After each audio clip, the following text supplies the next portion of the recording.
Admission के लिए इसमें हिंदू, मुस्लिम, सिख, ईसाई, बौद्ध और जैन बच्चों के लिए कॉलम कोड है, मगर आदिवासी, शरणा आदिवासी या जो धर्मांतरित नहीं, जिनके पास और कोई कॉलम कोड नहीं चलेगा, वो वाला कॉलम कोड नहीं है। और वहाँ के प्रिंसिपल ने भी कह दिया था जब बच्चे गए थे कि नहीं, ये गवर्नमेंट ऑफ इंडिया का फॉर्मेट है, इसी में ही आपको करना होगा, आप कहीं भी मारो।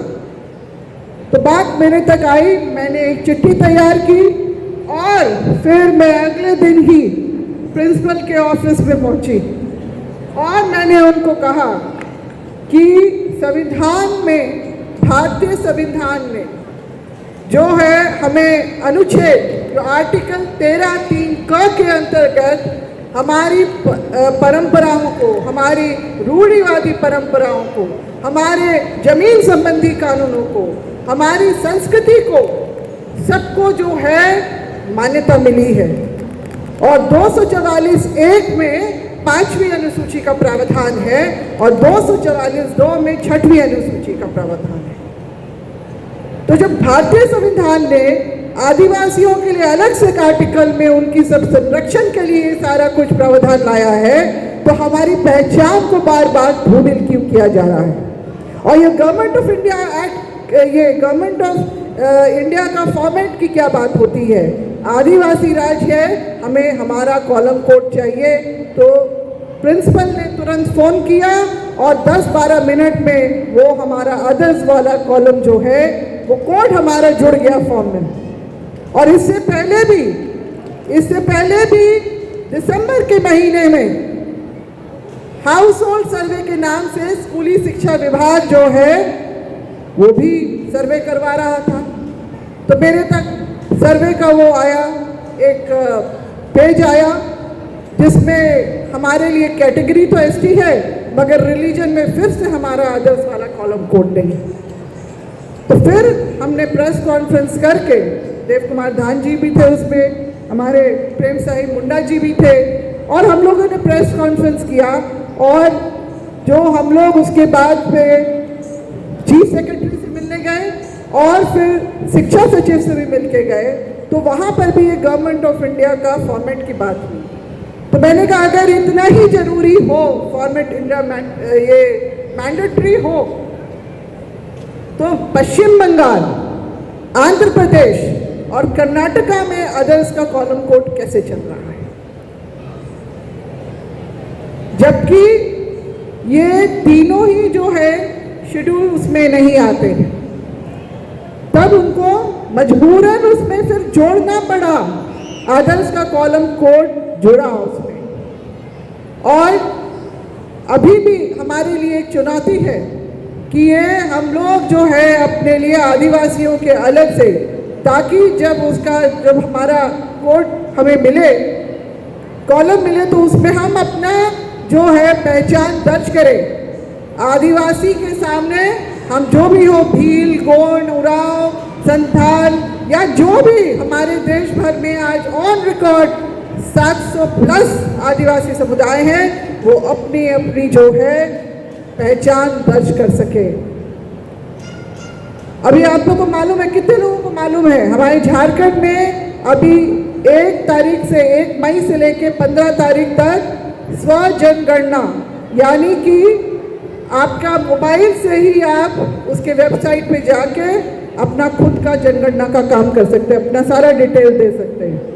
मैंने इसकी परिषद का मीटिंग करने के बाद मैं जनगणना कार्य निदेशालय में गई और मैंने वहाँ से फॉर्मेट निकाला और डायरेक्टर ने मुझे कहा कि मैडम हम 28 जो है अप्रैल को प्रेस कॉन्फ्रेंस करेंगे और 1 तारीख से शुरू होगा।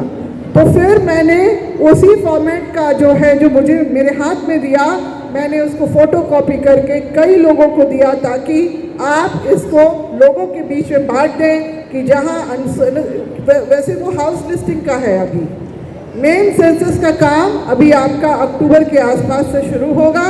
2027 में उसकी रिपोर्ट तैयार होगी, ठीक फरवरी से आपका मार्च तक में वो रिलीज कर देंगे। तो हमारे पास इसी साल का है। तो अभी जो नासिक में हम जो यहाँ पर ये कार्यक्रम कर रहे हैं, इसके बाद हम लोग को जल्द से जल्द जो है दिल्ली कूच करना चाहिए। दिल्ली की तरफ जाके वहाँ पर देश भर के आदिवासी अगर अपने लिए स्वतंत्र कोर्ट कॉलम की मांग करेंगे तो सरकार को इसमें संज्ञान लेना ही पड़ेगा, और नहीं लेंगे तो फिर हम लोग उनको वो जो इनको वोट से ही डरा सकते हैं ना सरकार को, तो कोर्ट नहीं तो वोट नहीं, कोर्ट नहीं तो वोट नहीं, इस बात को सरकार को समझाना होगा। और इसके लिए हम लोग ये हाउस होल्ड सर्वे का जब हम लोगों ने जाके जुड़वा दिया उसको, तो फिर उसके बाद क्या हुआ पता है, दिसंबर में जोड़ दिया शिक्षा विभाग ने, और जनवरी के महीने में मोहन भागवत हमारे राज्य में फिर आए ये बात बोलने के लिए कि आदिवासी हिंदू ही तो है, अलग से कॉलम कोड क्यों मांगता है आदिवासी अलग से कॉलम कोड क्यों? तो क्यों नहीं, हमारा इतिहास अलग है, हमारा धर्म संस्कृति अलग है, हमारे जीवन का दर्शन ही अलग है, हमारा जन्म से लेके विवाह और मरण तक का जो पद्धति सब अलग है। तो फिर क्यों नहीं हम अपनी विशेष पहचान को लेके आगे चले? जो अंग्रेजों ने भी ये देखा कि एक आदिवासी है जो अन्य सभी धर्म समुदाय से अलग है, अपनी विशेष पहचान लेके चलता है, इसीलिए उन्होंने जनगणना में लिए हमारे लिए, जब जिस देश में जनगणना का काम शुरू हुआ तो उन्होंने हमें अलग से कॉलम कोड हर बार दिया। और उसके अलावा उन्होंने हमारे अपने वहाँ पर पहले विल्किंसन रूल बना, फिर SPT act, Santhal Pargana tenancy act बना, फिर छोटा नागपुर टेनेंसी एक्ट बना, और इसके अलावा 1918 में गवर्नमेंट ऑफ इंडिया एक्ट में उन्होंने अनुसूचित क्षेत्रों को चिन्हित करके वहाँ अधिसूचना जारी की कि यहाँ स्वशासन रहेगा। 1935 के भी गवर्नमेंट ऑफ इंडिया एक्ट में उसी बात को दोहराया गया कि अनुसूचित क्षेत्रों में देश में चलने वाला कोई भी कानून वहाँ लागू नहीं होगा, और जिसको भारतीय संविधान में भी यूं बहु उतारा गया है। तो जब भारतीय संविधान कहता है, सुप्रीम कोर्ट के जज होते हैं, तो फिर ये इस तरह के जो हिंदू और सनातन के जो अपने बड़े पैरोकार बने हुए हैं, उन लोगों को हम लोगों का ठेका लेने का जरूरत नहीं है। इस देश का असली आदिवासी जो मालिक है वो आदिवासी है, और उसको इस तरह से अपने मान सम्मान की रक्षा करनी है, तो उसको अपना हक अधिकार जो है लड़के लेना होगा। बाबा कार्तिकराव भी यही बात बोलते थे कि अधिकार कभी मांगने से नहीं मिलता है, उसके लिए आपको संघर्ष करना पड़ेगा, आपको उसको लड़ना पड़ेगा उसके लिए, और हो सके तो आपको उसको छीन के भी लेना पड़ेगा।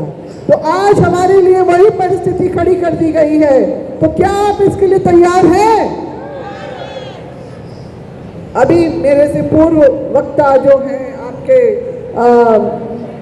देव कुमार धान जी ने भी यही बात कही कि जो आंकड़े बताते हैं, तो अन्य कॉलम भी जो हमारे लिए बनाया गया था उसमें भी हमारी उपस्थिति काफ़ी कम दर्ज हुई है।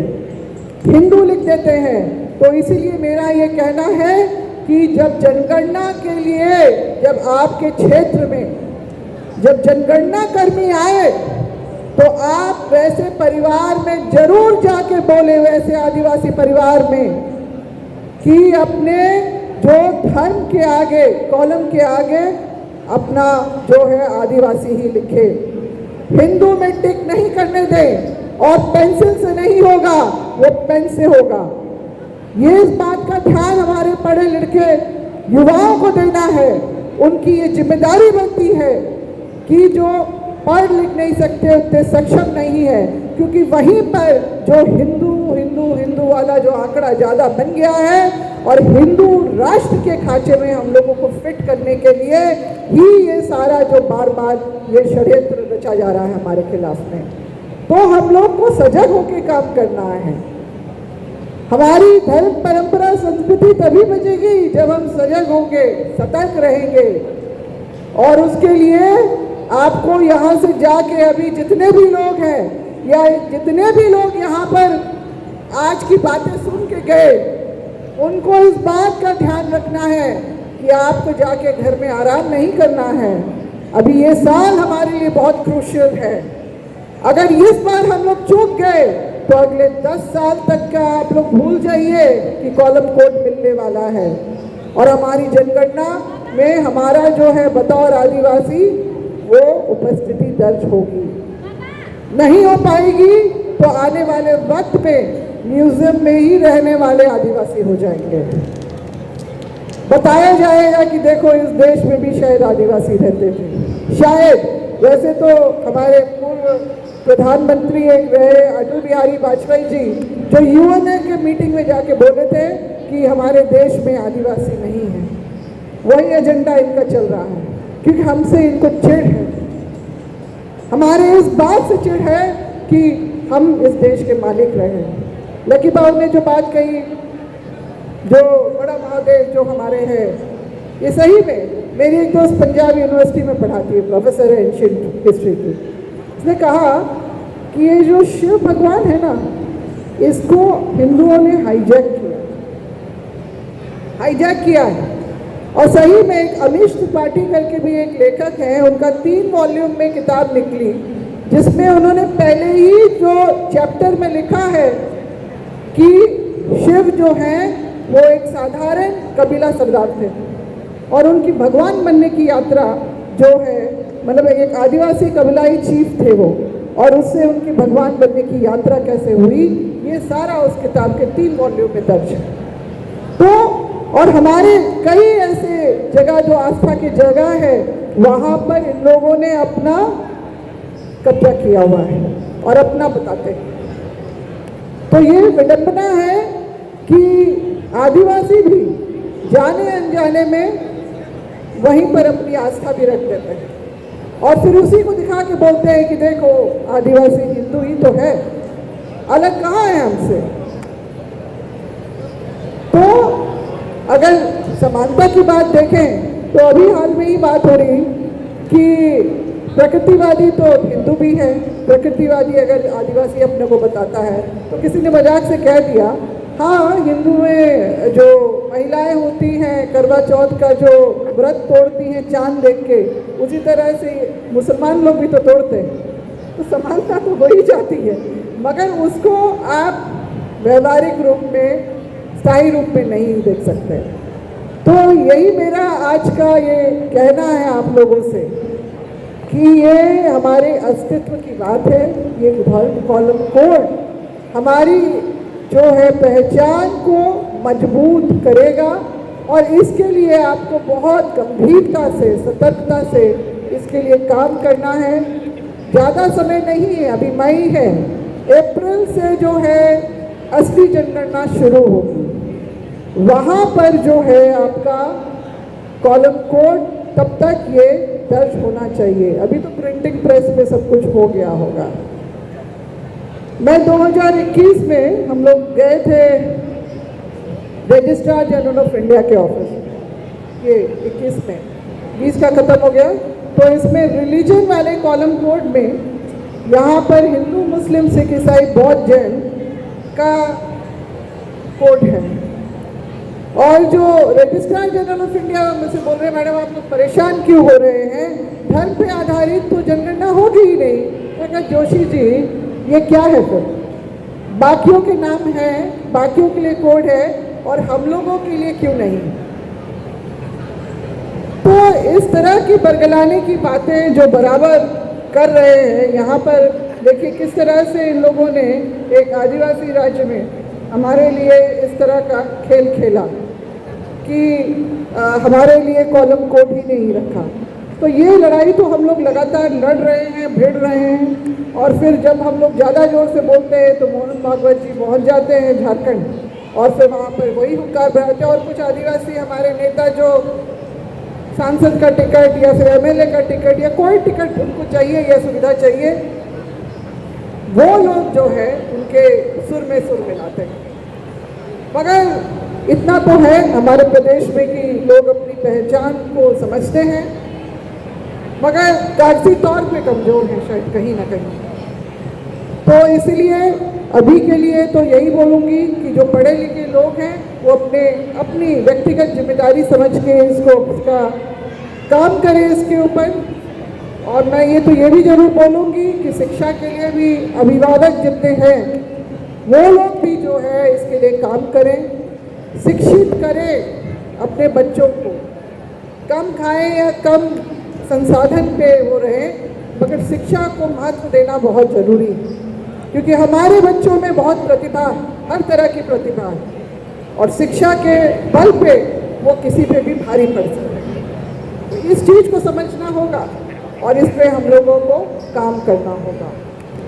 तो ज़्यादा समय नहीं लेते हुए आज के इस कार्यक्रम के लिए मैं सभी जो है लकी भाऊ और उनकी टीम को मैं बहुत मैं बधाई देना चाहूँगी। और झारखंड से हमारे जो प्रेम साई मुंडा जी भी हैं, उन्होंने भी इसमें अपनी जो है सहभागिता निभाई है, उनको भी मैं बधाई देना चाहती हूँ। और आप उन सबको भी मैं बधाई देना चाहती हूँ कि आप लोग आखिरी तक यहाँ बैठे हुए हैं, बात को सुन रहे हैं, समझने की कोशिश कर रहे हैं। शायद थोड़ी भाषा का भी कुछ दिक्कत हो, मगर आदिवासी इस देश का असली मालिक है, ये तो जानते हैं कि नहीं। इतना प्रोग्राम हो गया, सब में आदिवासियत की बात हुई ना, नाच गान के उसमें, तो सब उन कलाकारों को भी मैं बधाई देना चाहती हूँ उनकी प्रतिभा के लिए। मगर मैं ज़रूर कहूँगी कि आदिवासियत को मजबूती देने के लिए इस जनगणना में अपनी महती जो है भूमिका निभाएं, और आदिवासियत को इस देश का असली मालिक ही हम लोग बना के छोड़े, इस बात का प्रण भी आप लोग आज लेके चले। धन्यवाद। जय हिंद, जय महाराष्ट्र, जय झारखंड, जय आदिवासी। एक तीर एक कमान, आदिवासी एक समान। एक तीर एक कमान, सारे आदिवासी एक समान। जय आदिवासी, जय जोहार। धन्यवाद मॅम, बहुत अच्छा आपने संबोधन किया हमारे पूरे महाराष्ट्र की टीम को। आता इथे पुढं आदिवासी वारली ढोल पथक उमरत तालुका पेठ येथील फेमस असं कला पथक आहे।